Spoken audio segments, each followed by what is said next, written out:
Tuesday, what your workout contains today is some upper body strength and capacity, right? Strength to focus on solid contractions, to focus on individual muscle groups, capacity and more to focus on that muscle endurance. So we have two parts. There is no time for this one. We're not on a EMOM clock. We're not on like an 8-minute AMRAP clock. Just giving you guys a certain amount of time to sort of get this work done, which would be plenty, and you can rest however you want in there.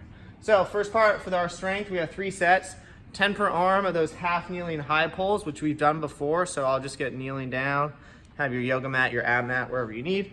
You can just use my kettlebell, nice strict, nice upright chest, going right to my collarbone, right back down. So I'm working on my delt here as well as my trap in that pulling motion. Then we have something called a lift, all right? So we're gonna do a half kneeling lift. This is gonna be tough, so depending on which weight you have, and there's a couple different ways we can do this. So the lift, if I'm going to be diagonally lifting this kettlebell up, all right? If I'm lifting up to my right, that means my right knee is going to be up off the ground. So it looks like I'll be kneeling on my left. So the diagonal lift, sort of like a half moon-ish, but I'm trying to really focus on some rotational core as well as pressing as I rotate and press this kettlebell externally. So 2 different ways to do this. You can start here and come up, straight arms, and then right back down. I'm up, straight arms, right back down. If that's too tough, what you can do is you can keep it close and then press, and then bring it back in, coming down, keeping it close, and then press. So what I'm doing is doing a little bit of rotational core work as I press. 8 per side. And then we have 10 per side plank reaches. So what we're going to do is, definitely need to be on your hand for this one. You're going to side plank, coming up, you're going to reach, some more rotation, and then come right back up. So a lot of balance here in your feet, as well as this shoulder and core on the ground. All right, we have 3 sets, you have 12 minutes, all right, so no rush, no rush. After those 3 sets, we'll move together through this. We're gonna go to that endurance part, all right, or that muscle endurance. We have 2 sets to failure, all right? So what you're gonna do is you're gonna do 10 front presses or front raises, one more time depending on your weight. Front press, standing nice here. You can bend your knees a little bit, squeeze your butt, locking your core, pressing out, right back in. Out, right back in. That's the front press. If you wanna go front raises, all you do is here, straight arm, going up, all the way overhead, right back down.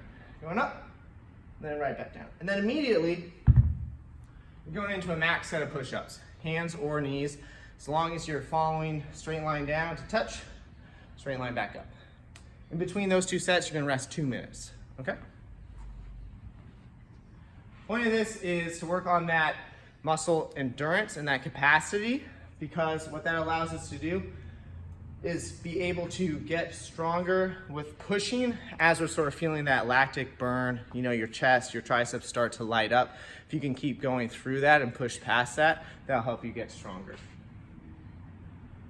And then our conditioning for the day, a little bit shorter. We just got 10 minutes. First 5 minutes, we have a little AMRAP. We're doing 8 swings, 20 lateral jumps over a dumbbell or a kettlebell, or some line on your carpet, or a PVC pipe, broomstick, whatever it may be. 8 jumping lunges, 20 mountain climbers. Going through that for 5 minutes, all right?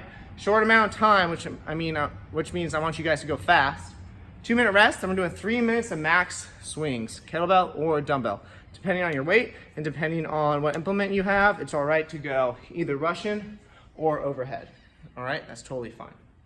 So 3 minutes there. And then we have some core work at the end. We have 2 sets, minute of sit-ups followed right into a minute of hollow hold. The hollow hold will get spicy, and you will have to break on this one, because a minute going right after those sit-ups is going to be very tough. So let's talk about how we scale down and break those hollow holds. So what you have to do, right? If I go for my sit-ups and I'm good, and I start right here, and my lower back starts separating from the floor. Remember, we need to tuck it in there. If that still starts happening, we need to tuck it in one more. All right? So the main focus for those hollow holds is that your lower back stays flush to the floor and doesn't separate. So scale it back if you have to.